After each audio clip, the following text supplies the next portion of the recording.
नमस्कार, आप देख रहे हैं 4 PM। मैं हूं आपके साथ सिमरन। इस बुलेटिन में हम बात करेंगे देश और दुनिया की तमाम बड़ी खबरों की, लेकिन उससे पहले एक नजर आज की मुख्य सुर्खियों पर।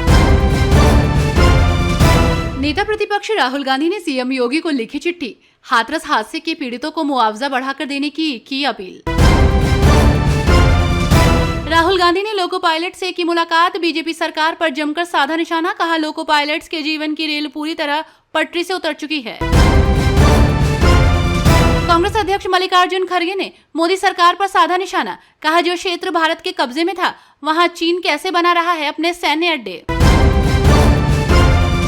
बीएसपी तमिलनाडु प्रेसिडेंट के आर्मस्ट्रांग को मायावती ने दी श्रद्धांजलि, सीएम स्टालिन पर साधा निशाना, कहा घटना की सीबीआई से हो जांच।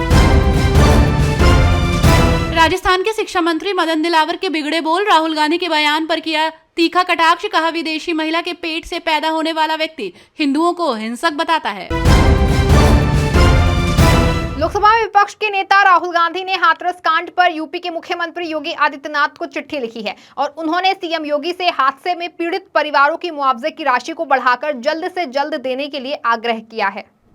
लोकसभा में विपक्ष के नेता राहुल गांधी ने हाथरस कांड पर यूपी के मुख्यमंत्री योगी आदित्यनाथ को चिट्ठी लिखी है। उन्होंने सीएम योगी से हादसे में पीड़ित परिवारों की मुआवजे की राशि को बढ़ाकर जल्द से जल्द उसे प्रदान किए जाने के लिए आग्रह किया है। राहुल गांधी ने चिट्ठी को अपने एक्स हैंडल के माध्यम से सार्वजनिक किया है। आपको बता दें कि राहुल गांधी ने सीएम योगी से पीड़ित परिवार की मुआवजा राशि बढ़ाने की मांग की है। राहुल ने चिट्ठी में लिखा है कि उत्तर प्रदेश सरकार द्वारा जो मुआवजा घोषित किया गया है वो बहुत ही अपर्याप्त है। मेरा आग्रह है कि मुआवजे की राशि बढ़ाई जाए और उसे जल्द से जल्द दिया जाए। साथ ही साथ घायलों का समुचित इलाज कराया जाए और उन्हें भी उचित मुआवजा दिया जाए। राहुल ने आगे लिखा कि उन्होंने पीड़ित परिवारों से मुलाकात की है। हादसा इतना दुखद है कि परिजनों से मिलते समय मेरे पास सांत्वना के शब्द भी कम पड़ गए। राज्यसभा सांसद कपिल सिब्बल ने उपराष्ट्रपति जगदीप धनखड़ पर उनके संसदीय प्रक्रियाओं को लेकर दिए बयान पर निशाना साधा और पी चिदम्बरम की नई आपराधिक कानूनों पर टिप्पणी की आलोचना करने पर सिब्बल ने धनखड़ पर नाराजगी जताई। राज्यसभा सांसद कपिल सिब्बल ने उपराष्ट्रपति जगदीप धनखड़ पर उनके संसदीय प्रक्रियाओं को लेकर दिए गए बयान पर निशाना साधा। दरअसल कांग्रेस नेता पी चिदम्बरम की नए आपराधिक कानूनों पर टिप्पणी की आलोचना करने पर सिब्बल ने धनखड़ पर नाराजगी जताई। सिब्बल ने एक्स पर एक पोस्ट में कहा कि ये विपक्ष नहीं है जो रोजाना संसदीय प्रक्रियाओं का अपमान करता है। सिब्बल की ये टिप्पणी धनखड़ द्वारा चिदम्बरम के एक बयान पर की गई टिप्पणी के बाद आई। चिदम्बरम ने 3 नए आपराधिक कानूनों को पार्ट टाइमर लोगों द्वारा तैयार किया गया बताया था, जिसे धनखड़ ने अपमानजनक बताया था, जिसको लेकर धनखड़ ने कहा था कि जब उन्होंने एक प्रमुख राष्ट्रीय दैनिक को दिए गए चिदम्बरम के साक्षात्कार को पढ़ा तो वो हैरान हो गए और उन्होंने कहा कि नए कानूनों को पार्ट टाइमर्स द्वारा तैयार करने की बात कहना संसद का अपमान है। उत्तर प्रदेश के पूर्व मुख्यमंत्री और बहुजन समाज पार्टी प्रमुख मायावती दिवंगत तमिलनाडु के बीएसपी अध्यक्ष के आर्मस्ट्रांग को श्रद्धांजलि देने चेन्नई पहुंची। बसपा प्रमुख के साथ पार्टी के राष्ट्रीय समन्वयक आकाश आनंद ने भी आर्मस्ट्रांग को श्रद्धांजलि दी। उत्तर प्रदेश के पूर्व मुख्यमंत्री और बहुजन समाज पार्टी प्रमुख मायावती दिवंगत तमिलनाडु के बीएसपी अध्यक्ष के आर्मस्ट्रांग को श्रद्धांजलि देने चेन्नई पहुंची। बसपा प्रमुख के साथ पार्टी के राष्ट्रीय समन्वयक आकाश आनंद ने भी आर्मस्ट्रांग को श्रद्धांजलि दी। पूर्व सीएम मायावती ने आर्मस्ट्रांग की हत्या मामले में सीबीआई जांच की मांग की है। उन्होंने कहा कि मैं राज्य सरकार और यहां के मुख्यमंत्री एमके स्टालिन से ये कहना चाहूंगी कि उन्हें राज्य में कानून व्यवस्था पर ध्यान देना चाहिए और कमजोर वर्ग की सुरक्षा का ध्यान रखना बहुत जरूरी है। आपको बता दें कि तमिलनाडु में शुक्रवार को बहुजन समाज पार्टी के अध्यक्ष के आर्मस्ट्रांग की हत्या कर दी गई थी।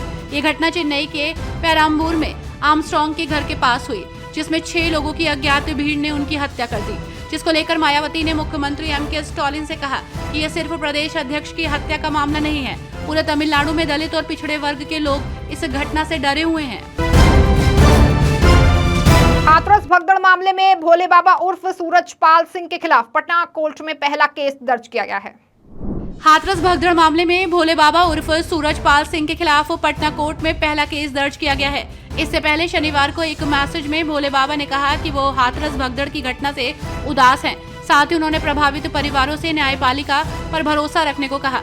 आपको बता दें कि हाथरस में हुई भगदड़ में 121 लोगों की मौत के मामले में मुख्य आरोपी देव प्रकाश मधुकर को शुक्रवार रात गिरफ्तार कर लिया गया है। वहीं अब सूरजपाल सिंह के खिलाफ पहला मामला दर्ज किया गया है। इससे पहले शनिवार को एक वीडियो मैसेज में भोले बाबा ने कहा कि वो 2 जुलाई की भगदड़ की घटना से दुखी हैं और वकील एपी सिंह के माध्यम से भोले बाबा ने कहा कि उन्होंने समिति के सदस्यों से शोक संतप्त परिवारों और घायलों के साथ खड़े रहने और जीवन भर उनकी मदद करने का अनुरोध किया है।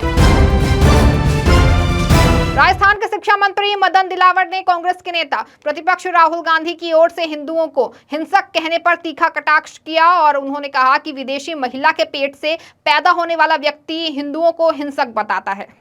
राजस्थान के शिक्षा मंत्री मदन दिलावर ने कांग्रेस के नेता प्रतिपक्ष राहुल गांधी की ओर से हिंदुओं को हिंसक कहने पर तीखा कटाक्ष किया। उन्होंने कहा कि विदेशी महिला के पेट से पैदा होने वाला व्यक्ति हिंदुओं को हिंसक बताता है। साथ ही मंत्री दिलावर ने कहा कि देश में आदिवासी और हिंदुओं को तोड़ने की साजिश चल रही है। दिलावर वामनवास क्षेत्र के गुर्जर बड़ौदा पंचायत की वडीन की ढाड़ी स्थित राजकीय उच्च माध्यमिक विद्यालय के भवन का लोकार्पण करने आए थे। आपको बता दें कि शिक्षा मंत्री मदन दिलावर ने आदिवासी मुद्दे पर भी फिर कांग्रेस को आड़े हाथों लिया। मंत्री दिलावर ने कहा कि आदिवासी हमारे भाई हैं और हमेशा भाई रहेंगे। वो हिंदू थे, हिंदू हैं और हिंदू रहेंगे। कोई ताकत आदिवासी भाई बहनों को हमसे अलग नहीं कर सकती। हम सबको आदिवासियों का सम्मान करना होगा। कानपुर की सीसामऊ सीट चर्चाओं में आ गई है। इस सीट को उपचुनाव के जरिए बीजेपी अपने खाते में डालना चाह रही है, तो वहीं कांग्रेस नेताओं की नजर इस सीट पर टिकी हुई है। उत्तर प्रदेश की तमाम विधानसभा सीटों में से एक विधानसभा कानपुर की सीसामऊ सीट तब से चर्चाओं में आ गई जब इस सीट से 4 बार के समाजवादी पार्टी के विधायक इरफान सोलंकी कानूनी पचड़े में फंसकर जेल पहुंच गए। उन्हें 7 साल की सजा सुनाई गई है। इसके बाद से इस सीट को उपचुनाव के जरिए बीजेपी अपने खाते में डालना चाहती है, तो वहीं कांग्रेस नेताओं की नजर इस सीट पर टिकी हुई है, क्योंकि ये सीट 45% मुस्लिम बाहुल्य वाली सीट है, जहां जीतना बीजेपी के लिए कठिन है। तो वहीं इरफान की सजा के बाद उनके वकील हाई कोर्ट से लेकर सुप्रीम कोर्ट तक उनकी सजा पर स्टे लेने की कवायद कर रहे हैं। अगर सजा पर स्टे हुआ तो विधायक की विधायकी बच जाएगी, वरना उपचुनाव निश्चित है। कांग्रेस सांसद और लोकसभा विपक्ष के नेता राहुल गांधी ने लोको पायलट्स के साथ मुलाकात की। इस दौरान राहुल गांधी ने लोको पायलट्स के साथ बातचीत की और उनकी समस्याएं सुनी। कांग्रेस सांसद और लोकसभा में विपक्ष के नेता राहुल गांधी ने लोको पायलट्स के साथ मुलाकात की है। इस दौरान राहुल गांधी ने लोको पायलट्स के साथ बातचीत की और उनकी समस्याएं सुनी। उसके बाद राहुल गांधी ने नरेंद्र मोदी की सरकार पर हमला बोलते हुए कहा कि लोको पायलट्स की जिंदगी पूरी तरह से पटरी से उतर चुकी है। उनके काम की कोई लिमिट नहीं है। उनके अधिकारों को लेकर वो संसद में आवाज उठाएंगे। राहुल गांधी ने एक्स सोशल साइट पर लोको पायलट्स के साथ बातचीत का वीडियो शेयर किया। इसमें वो लोको पायलट्स के कामकाज को समझते दिख रहे हैं। बातचीत में लोको पायलट शिकायत कर रहे हैं कि उन्हें मूलभूत सुविधाएं भी उपलब्ध नहीं कराई जा रही। वहीं उनके काम के घंटे की कोई लिमिट नहीं है। कांग्रेस पार्टी के राष्ट्रीय अध्यक्ष मल्लिकार्जुन खड़गे ने बीजेपी पर जमकर निशाना साधते हुए कहा कि जो भूमि 2020 में भारतीय नियंत्रण में थी, वहां चीन अपने सैन्य अड्डे कैसे स्थापित कर सकता है? इसके लिए मोदी सरकार जिम्मेदार है। कांग्रेस पार्टी के राष्ट्रीय अध्यक्ष मल्लिकार्जुन खड़गे ने कहा कि चीन LAC पर बॉर्डर की जो स्थिति है उस पर देश को विश्वास में लिया जाए, और उन्होंने सोशल मीडिया प्लेटफॉर्म एक्स पर पोस्ट में सवाल खड़ा किया है। उन्होंने कहा कि जो क्षेत्र मई 2020 तक भारत के कब्जे में था, वहां चीन अपने सैन्य अड्डे कैसे स्थापित कर सकता है। मल्लिकार्जुन खड़गे ने कहा कि चीन पेंगोंग त्योस के पास उस जमीन पर सैन्य अड्डा कैसे बना सकता है जो मई 2020 तक भारत के कब्जे में थी, वो भी तब जब हम गलवान पर प्रधानमंत्री नरेंद्र मोदी द्वारा दिए गए क्लीन चिट के 5वें वर्ष में प्रवेश कर रहे हैं, जहां हमारे बहादुर सैनिकों ने अपने जीवन का बलिदान दिया। चीन हमारी क्षेत्रीय अखंडता का उल्लंघन करना जारी रख रहा है। इस बुलेटिन में फिलहाल बस इतना ही। ऐसी तमाम राजनीतिक खबरों के लिए बने रहें और जुड़े रहें 4 PM के साथ। धन्यवाद।